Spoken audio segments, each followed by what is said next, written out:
Here we go. Okay, so we have some participants here. So, hi everybody. Thank you for coming. This will be YouthServe's 24th speaker, so that's very exciting. Um, just a reminder for what YouthServe NYC is. We are a service initiative founded and run by young people who want to become more involved in the work of rebuilding New York City in the wake of the COVID-19 crisis. Um, Basically, YouthServe NYC is a way to involve teens in service and social justice. So today I'm happy to introduce Kristine Cooper. She is the Director of Development and Communications for Union Settlement, which is dedicated to serving East Harlem. And I'm sure we'll hear more about that today.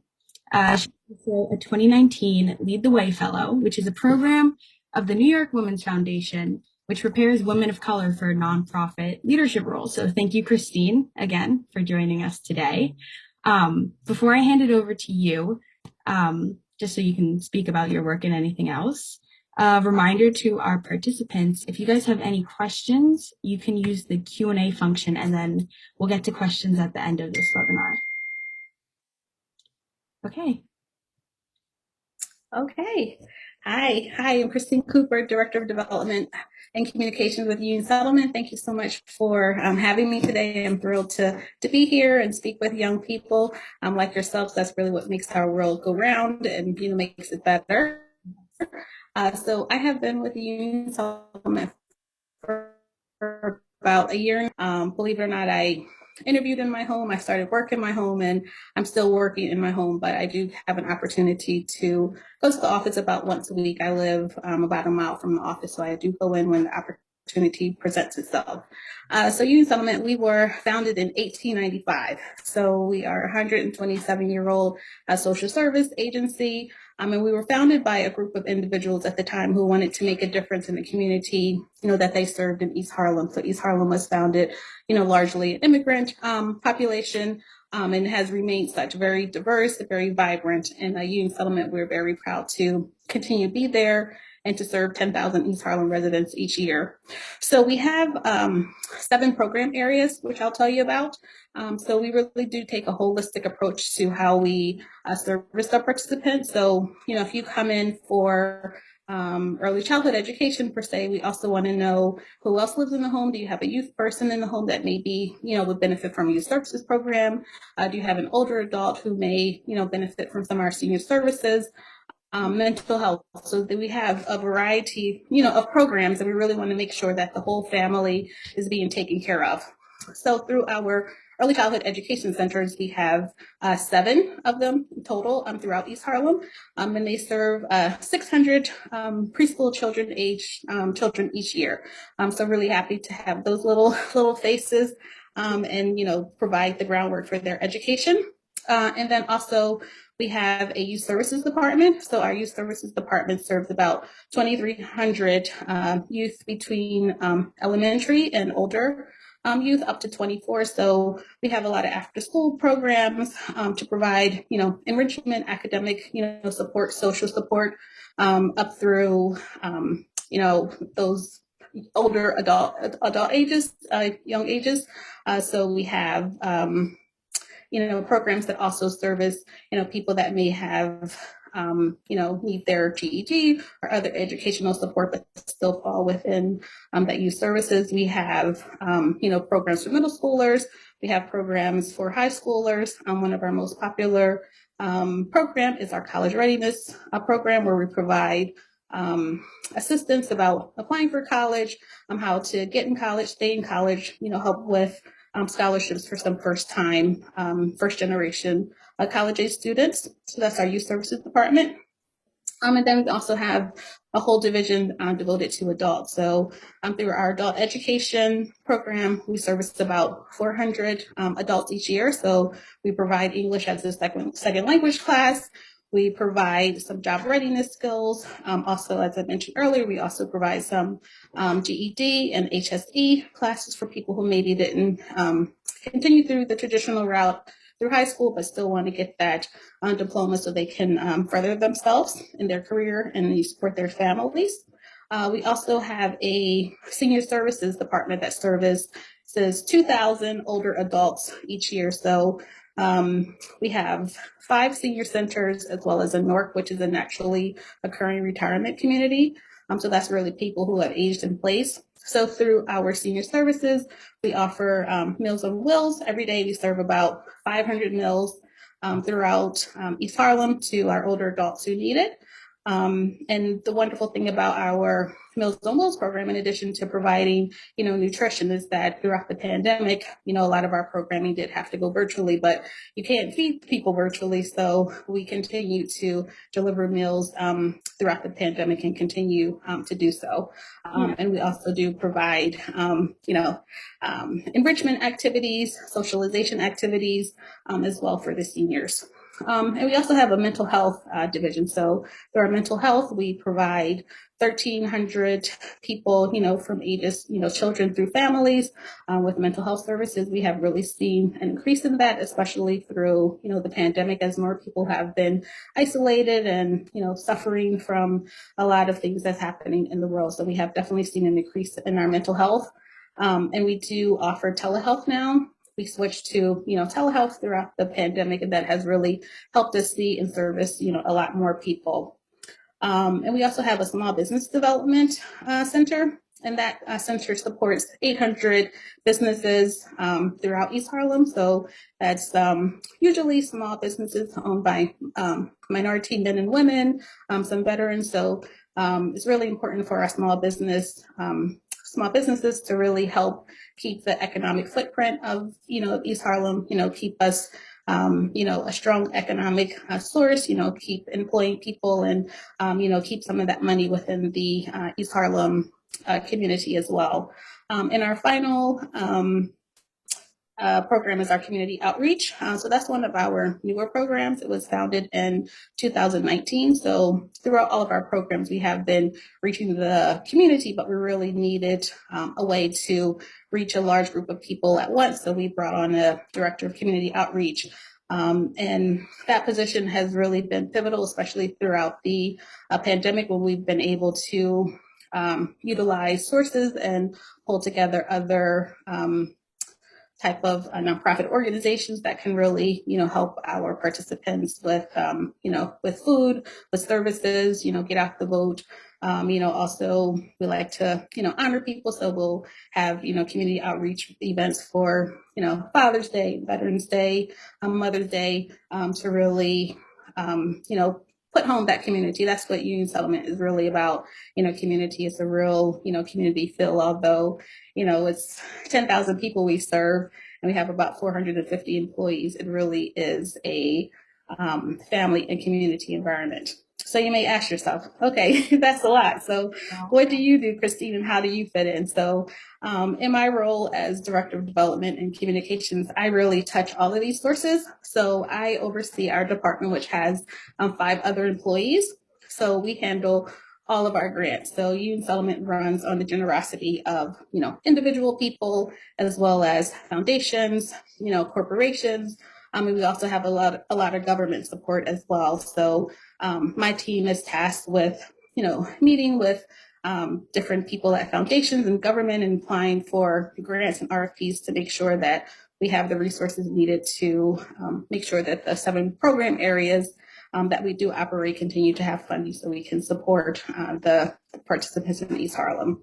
And the other part of my job is the communications piece. So, you really can't raise the money and really talk about the money without, talking about the impact of your work. So my team is also overseeing all of our website, our social media. We're on Instagram, we're on Facebook, have a little bit of a presence on Twitter. We're trying to get there a little bit more. Also on LinkedIn, and hopefully soon we'll be on TikTok as well. So we really like to showcase our participants, our communities. So we post, different activities that we host, different events, different resources as well. And in addition, we also have print media, which we oversee. So we produce 3 newsletters per year, usually, seasonal in the spring and the winter, in the fall. And so that is another opportunity for us to showcase, our participants, our staff and our programs to really shine a spotlight on the great work that we do. And we also have media relations. So I'm responsible for, reaching out to local media. Sometimes New York One has come to our events to cover an event that we've been doing. We've been the hero of the week on Fox 5 last year, which was really exciting. That was based on our coat drive, where we gave out, I think, about 2,300 coats for families. Really getting the word out about youth settlement. And the final thing that I do, which covers my area, is, kind of what you all are interested in volunteering. So my Yeah. team also, oversees all of our volunteer activities. So throughout the pandemic, unfortunately, a lot of our volunteer opportunities have been cut just because we have been, remote and had a safety first, stance. We didn't want to expose our volunteers as well as our, participants. But the one area where we have continued to have volunteers would be on our Meals on Wheels. So we have volunteering Monday through Tuesday. So we have volunteers come and pack meals and deliver meals. And then throughout the year, even throughout the pandemic, we have had some smaller opportunities for volunteering. So we have done that with our holiday food drive, where we gave out 500 turkeys and all the fixings to families in need. We also have an annual toy drive. So this year we provided toys and books for about 2,000 children in East Harlem as well. So in those instances, we have individuals as well as groups of volunteers come to help us distribute those things. And in the summertime, we also have some volunteer opportunities with our summer camps that we offer through our youth services program. So we're hoping to get back to, more in person. A lot of our programs are in person right now, but to really fully open up, our programming again, so we can welcome volunteers on a more regular basis, and just be together on a more regular basis, because that's really what, makes youth settlement special. So how I got into fundraising and development was a little bit of a mistake, but it's a good mistake, I like to say. I went to college for public relations. I thought I would be in communications.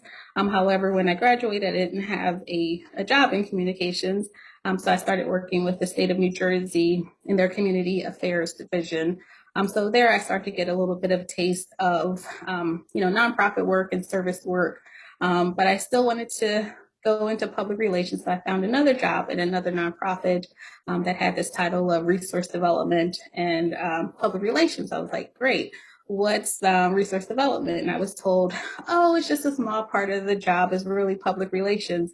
And then I got there and they were like, okay, here's a stack of paper. We need you to write this grant so we can get money to support our program. So I was like, okay, I guess I'll try it, try my best as I always do. And, the grant was successful. And I guess, as they say, the rest is history. So I've been in fundraising for about 20 plus years now. So I've steadily, worked my way up from starting as a development associate. I worked at Rutgers University for a while. I worked at another organization focused on education until I started at Union Settlement about a year and a half ago. And I really love it. Brings me great joy knowing that, my communication skills and interpersonal skills can, really motivate someone to volunteer with the organization, to donate to the organization, to help those that are less fortunate. So thank you. Awesome. Yeah. You mentioned a lot about Meals on Wheels, and about once a month, YouthServe, we have an in-person event with Meals on Wheels at the Stanley Isaacson Center. Oh, yeah. Go around, yeah, in around the 90s and deliver the meals. So that's something that we're a little familiar with. Yes, I saw that on your website, and we actually Yeah. partner with Stanley Isaacs. And I live not too far from there. I live on the Upper East Side, so I'm about 5 blocks from Stanley Isaacs. Yeah, yeah. I'm in Central Harlem and I used to go to school in East Harlem, so I know it well. Oh, nice. Yeah. So can you talk to us a little bit about do you program or do you work with other programs in the city, like the Stanley Isaacson Center or other centers, or how does that work? Sure. Yeah, we definitely do partner with Stanley Isaac Centers as well as other nonprofits. We're what's known as a settlement house. It's the same as Stanley Isaacs, and looking at your website of other like organizations. I know that you've had some other settlement houses as speakers in this great series. So we do partner with them collaboratively. So Union Settlement, we do have a holistic approach. So we really do cover programming from birth to older adults, but there's some areas that we don't do. So if there's, for instance, we don't handle, housing for homeless. So if there's someone that comes to us and says, hey, I want to enroll in, maybe an adult education program, but I'm also struggling with housing. Do you know another organization that can help me with that? So, we'll look in our Rolodex of, other partners and say, yes, you should talk to this organization. They can definitely help you with, housing. A lot of times with our grant applications, a lot of times funders, they want to see that you're working collaboratively with other organizations instead of just working in your own silo. So I was just working on a grant proposal a couple of weeks ago, especially for, food distribution. So we Yeah. work collaboratively with Stanley Isaacs to get a letter of support. They attested to our work. We also work with City Meals on Wheels.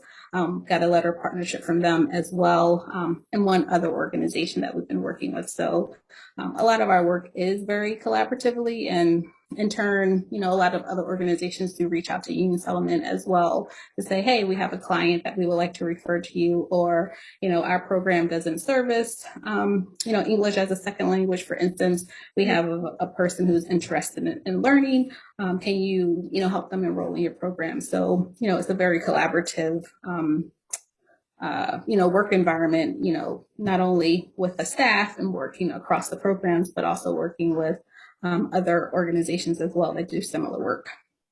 So does this mean that besides just supporting East Harlem, you're also supporting people from all over the city? Yes, technically. So we are located in East Harlem. That's, our primary footprint. Yeah. It has been since 1895. However, if someone comes, we do have people come from the Bronx for services. It's pretty easy to get to East Harlem from the Bronx. We also have people from West Harlem, Central Harlem come. But, if there's anyone that, lives on the Lower East Side or another part of the city, Brooklyn, and they hear about Union Settlement and they, like to participate in our services, we do have an open door policy that we service anyone who meets us that we can help. Yeah. Okay. You've talked a lot about grants, so I understand that that's how a lot of the funding comes. How do you approach people who fall in between the crack between not quite qualifying for things like grants or government aid, and how do you help them with your funding and such? Sure. So we don't provide funding directly to our participants in most instances. There are some small instances where we do help people get, direct financial assistance, but we usually provide the services. So we work with government agencies and foundations, so they will donate money to Union Settlement. And then in turn, we provide, the staff needed, as well as our facilities and any programs needed. So then we deliver those services directly to our participants, in the form of classes, in the form of parents don't have to worry about where their kid is going after school because we have an after school program. And primarily our services are a free of charge. Some of them have a small sliding scale, but is really accessible to anyone. During the pandemic, we don't normally have, like a food pantry, but that was something that was a great need as people were, losing their jobs and just unsure, what was happening, what's going on. So we did open up what we called our general store, which is basically like a pop-up food pantry where we provided food 3 times a week, fresh groceries so people could, be able to cook, feed their families. And we also offered, PPE and cleaning products and also some of those hard to get items such as diapers and baby supplies. That's not something that are usually donated, but we were able to have some of that donated as well. So families with young children would have, bottles and formula and Pampers as well. Throughout the pandemic, we did receive one grant through the Department of Labor, which provided funds for excluded workers, and excluded workers are classified as people that may have immigrated and don't have all of their paperwork to qualify for some of the stimulus checks or other financial benefits. So through that program, we were able to work with the Department of Labor to have those people who applied get some direct assistance, so that helped a lot of people with their back rent, feeding their families, and other money infused into their household, so they would be able to survive as well. Yeah. I can see how these programs have changed a little bit for, or even like popped up for the pandemic. Can you talk about how you would like to see some of them develop in like the coming years, or as we kind of still battle through the end of the pandemic? Yeah, sure. So, what we hope for the most is that we're all able to come back in person full time. But we also know that there's been a lot of power, a lot more people that we've been able to serve throughout the pandemic, throughout some of our virtual programming. So we definitely plan on continuing on with a hybrid model as much as we can. Our one wish is that, East Harlem is one of the most economically depressed areas in New York City. The population that we served was facing a lot of adversity prior to the pandemic. So we want to make sure that when we all are coming out of the pandemic, that we're not leaving anyone behind. So our goal is to make sure that people are able to like get jobs again, have had appropriate training and support through our training programs and our different programs that we offer, so that as the world is opening back up and people get back to business, that, we're not leaving the East Harlem residents behind. Yeah, okay. As a final sort of question to ask of you, I was wondering if you have any sort of guidance or sorry, any sort of guidance or advice for young people like us who are trying to volunteer and get out there and work with social justice and equity and things like this. Sure. Like I would definitely welcome you to, Union Settlement to come and volunteer with us. But also, continue to hold forums like this, to be inquisitive, to learn as much as you can about, what's happening in the world and what type of other organizations, like Union Settlement are continuing to help people, and really to educate yourselves. To determine like how you want to make your impact in the world, like what's going to be the thing that you're proud about. And like, I really feel good that I'm helping, this person or this organization. When I was growing up, I didn't know about, nonprofits. Like I had heard about it, but I really didn't know the impact of it, which is kind of funny because my dad worked in nonprofits and government for a long time. But, when you're young, you just want your parents to give you money for what you want, but not really, realizing the impact of their work. So now that I'm older, I talk to my dad about, his work and what the nonprofits meant to him. And also, I use that to help guide me as well. So really take a look at the resources and what people are doing, and see where your passion lies, what really sparks your interest. And I would say just continue to go after that. Okay, thank you so much for this webinar. It was so exciting to speak to you and to hear about union settlement. I'm going to stop the recording because we don't have any more questions, so I'll do that now. Okay.